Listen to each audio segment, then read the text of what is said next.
হ্যাঁ ছোট্ট ভাই ব্রাদার, কি অবস্থা সবার? আশা করি সবাই ভালো আছো। অঙ্কের ভয় এবার হবে জয়, তাই তো আবার চলে আসলাম সপ্তম শ্রেণীর আরও একটি অঙ্ক নিয়ে। পেজটা নাম্বার 228 যদি তোমরা বের করো তাহলে দেখবা যে ওইখানে একক কাজ আছে, ঠিক আছে? সেভেনের সে একক কাজটা বলতে বলছে যে গুটির খেলা পদ্ধতির সাহায্যে নিচের প্রথম রাশিকে দ্বিতীয় রাশি দ্বারা ভাগ করো। আমরা আগে শিখছিলাম যে বহুপদী রাশিকে একপদী রাশি দ্বারা ভাগ। সো এখানেও ভাগ করতে বললে আমরা খুব ইজিলি করতে পারতাম, কিন্তু এখানে আমাদের কি করতে বলছে? গুটি পদ্ধতির সাহায্যে, ঠিক আছে? অর্থাৎ গুটি খেলা পদ্ধতির সাহায্যে নিচের প্রথম রাশিকে দ্বিতীয় রাশি দ্বারা ভাগ করো। সো এখানে প্রথম রাশি দেওয়া আছে 1 নম্বর, দেখো 24a² b² c minus 15a⁴ b⁴ c⁴ minus 9a²b⁴ 6 c²। এটা হচ্ছে প্রথম রাশি। আর দ্বিতীয় রাশিটা হচ্ছে মাইনাস 3ab², ঠিক আছে? এটা দুটো রাশি দেওয়া আছে। সো এটা আমাদের গুটি খেলার মাধ্যমে অর্থাৎ গুটি খেলা পদ্ধতিতে নির্ণয় করতে হবে ভাগ। তো খুবই ইজি গুটি খেলা পদ্ধতিতেও। তো চলো আমরা দেখি, দেখলেই বুঝতে পারবা। তবে তার আগে যারা এখনো পর্যন্ত আমার চ্যানেলটি সাবস্ক্রাইব করে নাই, অতি দ্রুত চ্যানেলটি সাবস্ক্রাইব করে পাশেই থাকো। আশা করি তোমাদের অনেক উপকার হবে। দেখো এইখানে জাস্ট আমরা একটা জিনিস করে নিতে পারি যে ভাজ্য ভাজকের সহগগুলো সমান সংখ্যক গুটির প্রয়োজন বাক্সে বসিয়ে ভাজকের গুটির সংখ্যার সমান করে ভাজকের গুটিগুলোর দল গঠন করি। এখন এইটা হয়তো বুঝতে পারো নাই, আমি অঙ্কটা করতে গেলেই বুঝতে পারবা। তবে আমরা যে গুটি নেব এখন, সেইখানে জাস্ট একটা জিনিস তুমি উল্লেখ হিসেবে বুঝে রাখো যে ঋণাত্মক সহগগুলোকে হলুদ গুটি নেব, কারণ এইটার আছে ঋণাত্মক, এগুলো কি হবে ঋণাত্মক। এই যে মাইনাস, এগুলো এটার আগে মাইনাস মানে এটা ঋণাত্মক, এর আগে মাইনাস মানে এও ঋণাত্মক, আর এর আগে মাইনাস নাই মানে এর আগে কি প্লাস আছে, তার মানে এর আগে প্লাস আছে, তাহলে এই হলো ধনাত্মক। অর্থাৎ ঋণাত্মকের জন্য তাহলে আমরা হলুদ গুটি নেব, আর ধনাত্মকের জন্য আমরা কালো গুটি নেব। এই জিনিসটুকু তো বুঝতে পারছো, ঠিক আছে? এবার চলো আমরা ঘর বানাই। এভাবে আমরা ভাজকের জন্য একটা ঘর নেব, ভাজ্যের জন্য একটা ঘর নেব, আর ভাজকের জন্য একটা ঘর নেব। ভাজ্য কোনটা? এই যে যাকে ভাগ করা হবে সেটা হচ্ছে ভাজক, ঠিক ভাজ্য, ঠিক আছে? এটা হচ্ছে এখানে ভাজ্য আর এটা হচ্ছে ভাজক। তাহলে এইখানে দেখো আগে আমরা দেখব, আমরা সরাসরি লিখতে পারি, আবার একটু সাজায়ও লিখতে পারি যে পাওয়ার কার বেশি। এই যে a⁴ b⁴ c⁴, এটার পাওয়ার হচ্ছে সবচেয়ে বেশি, ঠিক আছে? এই জন্য এটাকে নেব আগে। আমরা এই যে সহগগুলোকে আগে লিখবো না। সহগ মানে সংখ্যা, সহগ মানে সংখ্যা, সেই সংখ্যাটাকে আমরা কি করব না, আগেই লিখবো না। তাহলে এই সহগটাকে বাদ দিয়ে আমরা জাস্ট শুধু কি লিখবো, এই যে a⁴ b⁴ c⁴, এটা এই ঘরটা নিয়ে নিলাম, ঠিক আছে? মাইনাস, আচ্ছা আসতেছি, আগে আগে দেখো এখানে নিয়ে নিলাম ঘরের উপরে। তারপরে এইটা নিতে পারি আমরা, দেখো a² b⁴ 6 আর হচ্ছে c² নিয়ে নিলাম। আর এই যে a² b² আর হচ্ছে a² b² c, এটা নিয়ে নিলাম, ঠিক আছে? এখন এই যে ভিতরে গুটি বসাবো, কয়টা বসাবো, কি করে বসাবো? এখানে দেখো এই যে এটা নিছিলাম না, a⁴ b⁴ c⁴, এই ঘরটা, এর সহগ কত? সহগ ছিল দেখো 15। সহগ কত ছিল? 15। তার মানে আমরা কি করব, 15টা গুটি বসাবো। এখানে দেখো 1 2 3 4 5 6 7 8 9 10 11 12 13 14 15, ঠিক আছে? 15টা গুটি বসাবো। এর কয়টা? 9টা। a² b⁴ 6 c², এই ঘরের সহগ কত? এর সহগ হচ্ছে 9। তার মানে 1 2 3 4 5 6 7 8 9। এগুলো হলুদ কেন নিলাম? কারণ আমরা এখানে ধরে নিয়েছিলাম যে ঋণাত্মকের জন্য হলুদ নেব। তাহলে এর আগে মাইনাস আসলো, এর আগে মাইনাস, তাহলে এই দুটোই ঋণাত্মক ছিল, এই জন্য হলুদ রং হলো। এখন দেখো এই যে a² b² c, এই ঘরটা, এই ঘরটার জন্য সহগ কত আছে? 24। তাহলে এই 24-এর কি গুটি নেব? কালো গুটি, কারণ এই হচ্ছে ধনাত্মক, ঠিক আছে? এই জন্য সেমভাবে দেখো 1 2 3 4 এভাবে 24টা গুটি আমরা নিয়ে নিয়েছি, ঠিক আছে? আচ্ছা, এখন আসো ভাজকের ঘর। এরকম ভাজকের একটা ঘর তৈরি করব। সহগ লিখবো না, কি লিখবো? শুধু এর সাথে যেটা আছে চলক সেটা লিখবো, ab²। এই যে ab² লিখলাম, এবং ab² লেখার পরে এর সহগ কত আছে? এর সহগ আছে 3। তাহলে 3টা ফোঁটা হবে বা 3টা গুটি হবে, 1 2 3টা গুটি, ঠিক আছে? এখন দেখো আমরা যে বক্স তৈরি করব, ভাগের ঘরে এখনই আসিনি, ঠিক আছে? এটুকু আগে চিন্তা করো। তাহলে দেখো ভাজকে যে তিনটা যতগুলো গুটি আছে ততগুলো করে আমরা কি করব, বক্স তৈরি করব। এখানে 3টা গুটি আছে, এই জন্য যে 3টা করে গুটি নিয়ে আমরা বক্স তৈরি করব, ঠিক আছে? 3টা করে গুটি নিয়ে বক্স তৈরি করব। এই ভাজকে যদি 4টা গুটি থাকতো তাহলে আমরা 4টা করে গুটি নিয়ে বক্স তৈরি করতাম, ঠিক আছে? তখন এই পর্যন্ত চলে আসতো, এখান থেকে এ পর্যন্ত চলে আসতো, 4টা করে গুটি নিতাম। ওকে, যদি 5টা হতো, ভাজকে 5টা গুটি থাকতো, তাহলে 5টা করে ঘর নিয়ে একটা একটা বক্স তৈরি করতাম, ঠিক আছে। অর্থাৎ ভাজকে যতগুলো গুটি থাকবে ততগুলো করে আমরা কি করব, এখানে বক্স করব। এখন ভাজকে আছে 3টা গুটি, সুতরাং ভাজ্যে আমরা কি করব, এখানে এই ঘরগুলোতে 3টা করে গুটি নিয়ে আমরা একটা করে বক্স তৈরি করব। তাহলে এখানে যে 3টা করে নিলাম, 3টা করে বক্স তৈরি করলাম, সবগুলোকেই 3টা করে নিয়ে আমরা কি করলাম, বক্স তৈরি করে নিলাম। ওকে, এবার আসো আমরা ভাগফলে চলে যাই। ভাগফলে কি আসবে দেখো, ভাগফলে যাওয়ার আগে একটু চিন্তা করো, এখানে দেখো, তাহলে আমাদের এখানে কি আসবে, এখানে জাস্ট আমরা কি করব, এখানে ভাগ করে দেব কিন্তু। তাহলে এটা প্রথমে এই ঘরে যদি আমরা চিন্তা করি, ঠিক আছে, তাহলে দেখো তো এখানে 3 আর এখানে আসলো 15, ঠিক আছে এই ঘর। তাহলে এই মাইনাস, এই যে এই মাইনাস আর এই মাইনাস কাটে যাবে, তাহলে কি হয়ে যাবে, প্লাস হয়ে যাবে। তাহলে 3 দিয়ে 15কে ভাগ করলে কত হবে, 5, এই হলো 5, ঠিক আছে। তাহলে এখানে এ আছে, এখানে a টু দি পাওয়ার 4 আছে, তাহলে একটা এ কাটে যাবে আর এখান থেকে একটা এ কাটে যাবে, তাহলে আছে a টু দি পাওয়ার 4, একটা এ কেটে গেলে a টু দি পাওয়ার 3, এই হলো a টু দি পাওয়ার 3। তারপর আছে বি স্কোয়ার আর এখানে আছে b টু দি পাওয়ার 4, তাহলে এখান থেকে বি স্কোয়ার আর এখান থেকে বি স্কোয়ার কাটে যাবে, তাহলে এখানে আসলে 4টা, এখানে আর 4টার মধ্যে থেকে 2টা বাদ দিলে বি স্কোয়ার থেকে যাবে, এখানে হলো বি স্কোয়ার। আর সি নাই, তার মানে C to the power 4, C to the power 4ই থেকে যাবে, ঠিক আছে।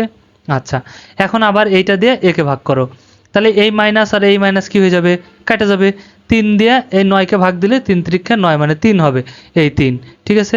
তাহলে এ আছে আর এখানে এ স্কোয়ার আছে, তাহলে একটা এ কেটে যাবে, তাহলে শুধু একটা এ থেকে যাবে। এখানে আছে বি টু দি পাওয়ার 6, এখানে আছে বি স্কোয়ার, তাহলে দুইটা বি কেটে যাবে, তাহলে বি টু দি পাওয়ার 6 এর মধ্যে থেকে দুটো বি কেটে গেলে বি টু দি পাওয়ার 4, এখানে হলো বি টু দি পাওয়ার 4। সেমভাবে দেখো, আর আমাদের কিছু নাই, তাহলে সি স্কোয়ার থেকে যাবে, ঠিক আছে। আচ্ছা, কারণ এই দুটো মাইনাস মাইনাস কাটে যায়, প্লাস হয়ে গেছিলো। এখন একে দিয়ে একে আমরা ভাগ দেবো, ঠিক আছে, কারণ একে পরে নিচে যে। আচ্ছা, তাহলে এই মাইনাস আর এখানে প্লাস, তাহলে প্লাস মাইনাসে কি হয়ে যাবে, মাইনাসই হয়ে যাবে, এই জন্য এটা মাইনাস, ঠিক আছে। 3 দিয়ে 24কে কাটলে 3 × 8 = 24, এই হলো 8। আর এ আছে, এখানে আছে এ স্কোয়ার, তাহলে এ দিয়ে এ স্কোয়ারকে, এ স্কোয়ার ভিতর থেকে একটাই কাটে গেলে শুধু একটাই থেকে যাবে, এই একটাই। আর এখানে বি স্কোয়ার আছে, এই বি স্কোয়ার আছে, তাহলে সমান সমান রাশি দ্বারা সমান সমান রাশিকে ভাগ করলে কেটে যায়। আর এখানে সি আছে, এই জন্য সি। তাহলে নিচের জিনিসটা বসাতে পারছি, বুঝতে পারছি। আচ্ছা, এখন দেখো ভাগফল, তাহলে এইটার ঘরে a cube B square B to the power C to the power 4, এই ঘরে 1 2 3 4 5টা হয়েছে, ঠিক আছে। অর্থাৎ এই যে এই ঘরের, ঠিক আছে। এখন আমাদের কি হয়ে গেছে, এখানে এখন কিন্তু আমাদের প্লাস হয়ে গেছে, এখন আমাদের কি হয়ে গেছে, এই ঘরটা কিন্তু প্লাস হয়ে গেছে, তাই না।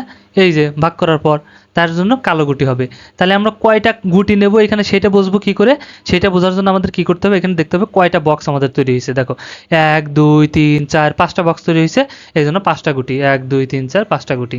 ওকে, সেমভাবে এখন এই ঘরে, ঠিক আছে, এই ঘরটাতে আমরা দেখো এখন কয়টা বক্স হয়েছে, 1 2 3টা, তার মানে 1 2 3টা হয়ে যাবে, ঠিক আছে। এবং এই ঘরটা যদি লক্ষ্য করো কয়টা বক্স হয়েছে, কোনো 1 2 3 4 5 6 7 8টা বক্স হয়েছে, এই জন্য 8টা গুটি, 1 2 3 4 5 6 7 8। কিন্তু এটা হলুদ হয়ে গেল কেন, কারণ ভাগ করার পর এটা এসে আবার কি হয়ে গেছে, মাইনাস হয়ে গেছে, ঠিক আছে।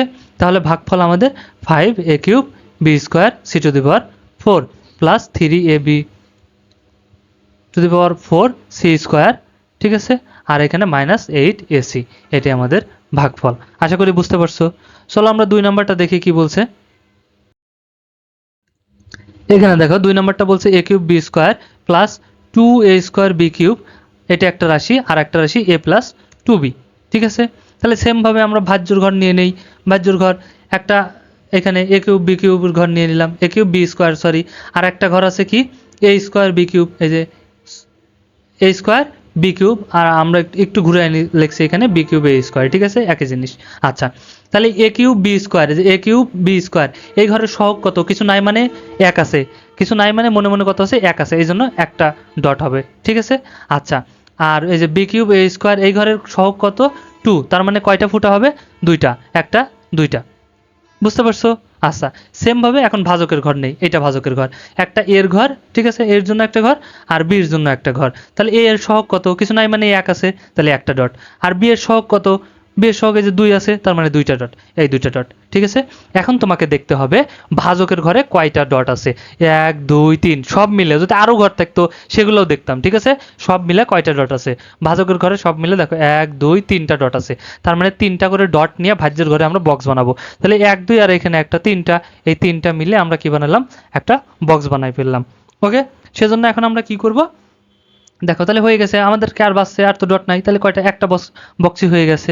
এই জন্য ভাগফলের একটা ডট হলো। ঠিক আছে, কিন্তু এখানে কত হবে, কারণ এইটা কোন ঘরে হয়েছে বলো তো, এইটা হবে প্রথম ঘরে। ঠিক আছে, এই ঘরে যত কে না পায়, এই ঘরে যদি আরও ডট থাকতো 15 16টাও ডট থাকতো, কিন্তু এই ঘরে প্রথম ঘরে ডান সাইড থেকে আমরা বাম সাইডের দিকে যাব।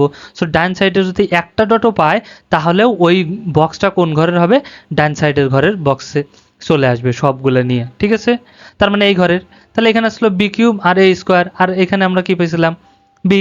তাহলে এখান থেকে আমরা শুধু কি বাদ দেবো, বি থেকে এখানে বাদ দিলে, ভাগ করলে একে বি স্কোয়ারের থেকে বি বাদ দিলে, সরি বি কিউব থেকে একটা বি বাদ দিলে তাহলে বি স্কোয়ার থেকে যাচ্ছে আর এ স্কোয়ার, তাহলে সেটাকে আমরা সাজায় লিখলে এ স্কোয়ার বি স্কোয়ার হয়ে গেল। ঠিক আছে, তাহলে আমাদের একটা বক্স হয়েছিল, এই জন্য একটা ডট। আশা করি বুঝতে পারছো। এবার চলো 3 নম্বরটা দেখি। এখানে বলছে 3 নম্বরে দেখো 6x² প্লাস এক্স মাইনাস 2, আর এইখানে আমাদের আছে 2x-1। ঠিক আছে, এখন দেখো ভাজ্যর ঘরে এইখানে জাস্ট আমরা একটু এইখানে অঙ্কটা একটু করে নিতে পারি। এখানে মিডিল টার্মের দেখো 6x² প্লাস এক্স মাইনাস 2, এটাকে জাস্ট আমরা ভাঙতে পারি কিভাবে, এই 6 আর 2 মিডিল টার্মের অঙ্কগুলো করতে হয়, এই প্রথম যে দুইটা থাকে এই দুটোকে গুণ করতে হয়। তাহলে 6 দুগুণে কত হয়, 12। এই 12কে এমন দুটো সংখ্যাতে ভাঙতে হবে যাতে মাঝখানে ওই দুটোর সংখ্যা গুণ করলেও কত হয়, 12 হয়, এবং যোগ বিয়োগ করলে শুধু এক্স হয়। তাহলে যদি আমরা এখানে নেই, দেখো একটু খেয়াল করো, 6x², 6x², তাহলে হচ্ছে প্লাস আমাদের এই মাঝখানেটা ভাঙতে হবে। ঠিক আছে, 12কে, তাহলে আমরা যদি 4 নেই, 4x মাইনাস 3x যদি আমরা এখানে নিয়ে নেই, 3x। ঠিক আছে, আর কত আছে লাস্টে আছে -2। ওকে, তাহলে দেখো এই যে এইখানে 3 4-এ কিন্তু আমাদের এই 12 হয়ে গেছে। ঠিক আছে, এখানে যদি 3 4-এ আমরা গুণ করি তাহলে 3 4-এ কত, এই 12, আবার ফের যদি এই 4-এর থেকে 3 বাদ দেই তাহলে এই x প্লাস এক্সই আমাদের কিন্তু পেয়ে যাচ্ছে, অর্থাৎ এই মিডল টার্ম হিসেবে আমাদের কি করতে হবে, ভেঙে নিতে হবে। ঠিক আছে, আচ্ছা তাহলে আমরা বসাতে পারি, এইগুলো বক্স নিয়ে নেব। আমরা এখানে x³ নিয়ে নিছি, x³ ঘর দরকার নাই, যেহেতু আমাদের নাই এখানে x³ ঘর দরকার নাই। ঠিক আছে, তাহলে x², এখানে x² ঘর নেব একটা, x এর ঘর নেব একটা, আর হচ্ছে ধ্রুবক সংখ্যা যে সংখ্যা থাকবে সেই সংখ্যার জন্য আমরা 1 নিয়ে নেব। ঠিক আছে, যতগুলো সংখ্যা থাকবে ততগুলো ডট, কিন্তু আমরা এই ধ্রুবক হিসেবে কত নেব, 1 ধরে নেব সংখ্যার জন্য। ঠিক আছে, আচ্ছা এবার x² কত আছে সহগ 6, তার মানে 6টা গুটি হবে, 1 2 3 4 5 6। এবং এইখানেও আমরা একটু লিখে নেব উপরে যে ধনাত্মকের জন্য কালো গুটি আর ঋণাত্মকের জন্য আমরা কি হলুদ গুটি ধরে নেই। ঠিক আছে, আচ্ছা তাহলে x, এখন x এর জন্য x কিন্তু এখানে আমরা x কে ভাঙছি, এই x কে ভাঙে কত, দুটো পাইছি, একটা +4x আর একটা -3x। তাহলে +4x এই প্লাস কালো গুটি 1 2 3 4, এই x এর ঘরেই কিন্তু, x এর ঘর কিন্তু এই পর্যন্তই এইটাই। ঠিক আছে, আবার -3x পাইছিলাম, তাহলে 3টা মাইনাসের হবে, এই জন্য 1 2 3টা নিয়ে নেব আমরা হলুদ গুটি। ঠিক আছে, আর -2 তার মানে আছে কত, 2, তার মানে দুইটা গুটি হবে, মাইনাস মানে হলুদ 1 2 নিয়ে নিলাম। ঠিক আছে, এখন ভাজকের ঘর সেম ভাবে x এর ঘর আর একটা ধ্রুবকের ঘর, তাহলে x এর ঘরে নিয়ে নিলাম এই x এর ঘর আর একটা ধ্রুবকের ঘর। x² আমাদের নাই, এই ঘর তোমাদের নেওয়ার দরকার নাই। ঠিক আছে, আমি জাস্ট এমনি আঁকায় ফেলছি, বেশি নেওয়ার দরকার নাই। তাহলে x এর সহগ কত, 2। ঠিক আছে, তাহলে এইখানে একটু ভুল আছে আমাদের, দেখো এখানে জাস্ট একটু মিস্টেক হয়েছে আমাদের, এখানে ধ্রুবকের ঘরে কত আছে, x আছে 2, x এর সহগ আছে 2, তার মানে এই x এর ঘরে কয়টা হবে এরকম ডট, এখানে কিন্তু 2টা হবে, তাহলে 2টা কি হয়ে গেল, ডট হয়ে গেল। আশা করি বুঝতে পারছো। ঠিক আছে, আচ্ছা তাহলে x এর সহগ কত ছিল, 2, তার মানে এখানে 2টা ডট, 2টা কালো ডট, প্লাস আর মাইনাস যেহেতু 1 ধ্রুবক, তার মানে এটা হয়ে যাচ্ছে আমাদের কি মাইনাস। ঠিক আছে, এবং এটা তুমি চাইলে হলুদ রং নিতে পারো, এটাকে কি করে দিতে পারো, যেহেতু এটা মাইনাসের, আর মাইনাসের জন্য আমরা কি ধরছি, হলুদ রং ধরছি, সো এটাকে তুমি কি করতে পারো, হলুদ রং করে দিতে পারো। তো হয়ে গেল। সেম ভাবে এখন দেখো কয়টা গুটি আছে ভাজকের ঘরে, কয়টা আছে আমরা দেখবো, এই যে 1টা 2টা 3টা, এই সবগুলো মিলে যতটি গুটি আছে এই ততটি গুটি মিলে কয়টা করে বক্স হবে, একটা করে বক্স হবে। ঠিক আছে, এখন চলো তাহলে আমরা ভাজ্যের ঘরে চলে যাই। এখানে দেখো 1 2 3, তাহলে সেম ভাবে এই যে তিনটা করে গুটি নিয়ে আমরা একটা বক্স বানালাম। 1 2 3, এখানে তিনটা করে গুটি নিয়ে একটা বক্স বানালাম। ঠিক আছে, আবার এই যে 1 2 3, এই তিনটে নিয়ে একটা বানালাম 1 2 3, অর্থাৎ এইদিকে পাথাইলে এইদিকে এইদিকে আমরা বক্স তৈরি করব। ঠিক আছে, এরকম উপর নিচে করব না কিন্তু বক্স, এইদিকে করব। তাহলে 1 2 3 1 2 3 এভাবে বক্সগুলো আমরা তৈরি করে নিলাম। এবার দেখো তাহলে এইখানে কিন্তু এইটা দুইটা আছে, কিন্তু এখানে একটা পাইছে, তারপরেও কিন্তু এটা কোন ঘরের বক্স হবে, এই ধ্রুবকের এই ঘরের এক নম্বর ঘরের বক্স হবে। ঠিক আছে, আচ্ছা, আবার এইখানে এক্স স্কোয়ারে কিন্তু অনেকগুলো আছে, কিন্তু এক্স এর ঘরে কিন্তু একটা করে পাইছে, তারপরেও এটা এই ঘরে চলে আসবে। অর্থাৎ ডাইন সাইড থেকে আমরা বাম সাইডে যাব, অর্থাৎ ডাইন সাইডে যদি একটা গুটিও পাই আর বাম সাইডে যদি অনেকগুলোও পাই, তাও সেটা কোন ঘরের হবে, বাম ঘরের হবে। বুঝতে পারছো? আচ্ছা, ডাইনের যে ঘরটা এই ঘর এটার হবে। ঠিক আছে, আচ্ছা, তার মানে এখন দেখো এই ঘরে তাহলে এই ধ্রুবকের ঘরে আমরা কয়টা গুটি পাইছি, দুইটা গুটি পাইছি, তার মানে 1 2। এখন এইটা হলুদ না হয় কালো কেন হলো, তাই একটা প্রশ্ন আসতে পারে না যে প্লাস না হয় মাইনাস না হয় প্লাস হলো কেন। এখানে প্লাসের আছে দেখো 4টা আর মাইনাস আছে 2টা, তাহলে এই দুইটা আর এই দুইটা প্লাস আর দুইটা মাইনাস যদি কাটাও যায়, এই দুইটা প্লাস কিন্তু থেকে যাচ্ছে। বুঝতে পারছো? এই জন্য দুইটা গুটি। ঠিক আছে, আচ্ছা, সেম ভাবে এখন আবার এক্স এর ঘরে, এটা কিন্তু কি হবে, এক্স এর ঘরে কয়টা বক্স হয়েছে, 1 2 3টা বক্স হয়েছে। এই ঘরে কিন্তু যাবে না। ঠিক আছে, কারণ এই ঘরেরটা এই ঘরের সাথে সংযোগ আছে, মানে সব এই ঘরে চলে আসবে। ঠিক আছে, তাহলে কয়টা, 3টা গুটি হয়েছে, তার মানে 3টা 1 2 3টা। এখানেও ধনাত্মক কেন হলো, কারণ এখানে দেখো 6টা আছে আর এখানে 3টা, এখানে যদি 3টা কাটাও যায় 3টা ধনাত্মক আমাদের থেকে যাচ্ছে। তাহলে 3x + 2 হচ্ছে আমাদের অ্যান্সার। ওকে, সেম ভাবে 4 নম্বরটা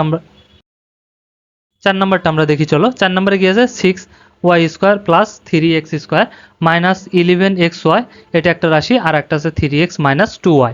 ওকে, সেম ভাবে আমরা কি করতে পারি, এটাকে জাস্ট একটু ভেঙে নিতে পারি, দেখো সাজায় নিতে পারি। প্রথম রাশির ভাজ্য কত, এটা 6y² + 3x² আর হচ্ছে -11xy, তাই আছে না?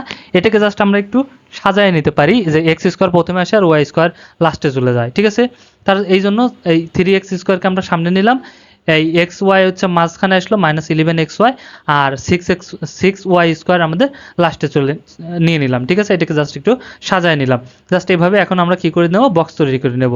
আর ভাজক যেটা আছে সেটাই 3x - 2y। এখন যদি আমরা বক্স তৈরি করে নেই ভাজ্যর ঘরে, তাহলে আমরা কি পাইছি, x², তাহলে x² ঘর নেব, xy এর ঘর নেব এবং y এর ঘর নেব, y² ঘর নেব, নিলাম। ঠিক আছে, সেম ভাবে এখন এখানে একটু লক্ষ্য করো, x² ঘরের সহগ কত, 3, তাহলে x² কয়টা গুটি হবে, 3, 1 2 3টা। xy এর ঘরের সহগ কত, 11, তাহলে কয়টা গুটি হবে, 11টা। এখানে 1 2 3 4 5 6 7 8 9 10 11টা নিয়ে নিছি, কারণ এখানে তুমি একটু লিখে নিতে পারো যে ধনাত্মকের জন্য কালো গুটি আর ঋণাত্মকের জন্য হলুদ গুটি। ঠিক আছে, সেম ভাবে। এবং y², এই যে y² নিলাম, y² এর ঘরের সহগ কত, 6, তার মানে এখানে 6টা গুটি হবে, 1 2 3 4 5 6টা নিয়ে নিলাম। ঠিক আছে, এখন ভাজকের ঘরে চলে আসি। ভাজক কত আছে, x এর ঘর আর y এর ঘর, একটা নেব x এর ঘর আর একটা y এর ঘর। x প্লাস, তাহলে কত আছে, x এর সহগ 3, তাহলে 3টা গুটি, 1 2 3টা গুটি। আর y এর ঘরের সহগ কত, 2, তার মানে 2টা গুটি, 1 2। এই যে y এর এইটার আগে মাইনাস ছিল, এই জন্য এটা হয়েছে ঋণাত্মক। এখন লক্ষ্য করতে হবে, আমাদের বক্স বানাতে হবে কয়টা করে গুটি নিয়ে, এই ভাজকের ঘরে মোট যতগুলো গুটি আছে, 1 2 3 4 5টা গুটি আছে না, তাহলে ভাজকের ঘরে যদি আমাদের 5টা গুটি থাকে, তাহলে আমাদের এই ভাজ্যে এসে কয়টা করে গুটি নিয়ে বানাতে হবে, 5টা করে গুটি নিয়েই একটা করে বক্স বানাতে হবে। তাহলে এখানে 1 2 আর 3 4 5, ঠিক আছে, হয়ে গেল। তাহলে এই 5টা করে আমরা গুটি নিয়ে বানাইলাম, 1টা 2টা 3টা, ঠিক আছে, হলো। আর এখানে দেখো 1 2 3 আসলো, আর যদি আমরা এই একটা করেই নিতাম তাহলে 4টা করে বক্স হয়ে যেত না, এখানে 3টা আর এখানে 2টা, তাহলে কয়টা হয়ে গেল, 5টা করে নিয়ে একটা করে বক্স আমরা কিন্তু করে নিলাম। ওকে, সেম ভাবে এখন ভাগফলে আমরা চলে আসবো। তাহলে এখন দেখো এই ঘরটা যদি তোমরা লক্ষ্য করো, তাহলে একটু খেয়াল করো y² এর ঘরে। ঠিক আছে, তাহলে এইখানে আছে y আর y², তাহলে একটা y থেকে y², মানে y² থেকে একটা y কেটে গেলে শুধু y। ঠিক আছে, আচ্ছা, আর x আর হচ্ছে y আছে এখানে, সেটা আমরা আসতেছি। এখানে একটু লক্ষ্য করো, এখানে দেখো তাহলে কয়টা এখানে আমাদের বক্স হয়েছে, 1টা 2টা 3টা, তার মানে আমাদের ভাগফলে কত হবে, 1 2 3 হয়ে যাবে। ঠিক আছে, আচ্ছা, আমাদের কিন্তু কত হয়ে গেল, 3 হয়ে গেল এখানে। আর এখন দেখো এখানে হলুদ কেন হলো, ঋণাত্মক কেন হলো, কারণ এখানে আছে দেখো 1 2 3 4 5 6 7 8 9টা আছে, আর এখানে 1 2 3 4 5 6টা আছে, তাহলে 9টার থেকে 6টা বাদ দিলে তাও কিন্তু এই ঋণাত্মকেরই 3টা থেকে যাচ্ছে, এই জন্য 3টা হচ্ছে ঋণাত্মক। ঠিক আছে, এখন দেখো এইখানে আমাদের এক্স ওয়াই এর ঘর আসছে, ঠিক আছে। আর আমরা যদি এখন তাহলে এটা কোন ঘরের? এক্স ওয়াই এর ঘরের, ঠিক আছে। আর এটা হচ্ছে আমাদের যদি করি গুণি, কয়টা আছে? 1 2 3 4 5টা, 5টাতে কয়টা বক্স তৈরি হয়েছে? একটা বক্স তৈরি হয়েছে। এই জন্য এই ঘরটাতে আমাদের কি হবে? একটা ডট হবে, ঠিক আছে। যদি 2টা বক্স হইতো তাহলে 2টা ডট হইতো। ওকে, সো ক্লিয়ারলি আমরা নেক্সট যে কয়টা আছে সেটা আমরা পরের ক্লাসে আমরা দেখে নেব। ওকে, সো ভিডিওটা ভালো লাগলে অবশ্যই একটা লাইক দিয়ে দিও, আর বন্ধুদের সাথে শেয়ার করতে একদমই ভুলো না। ওকে, দেখা হচ্ছে নেক্সটে, ততক্ষণ সবাই ভালো থাকো, সুস্থ থাকো, আল্লাহ হাফেজ।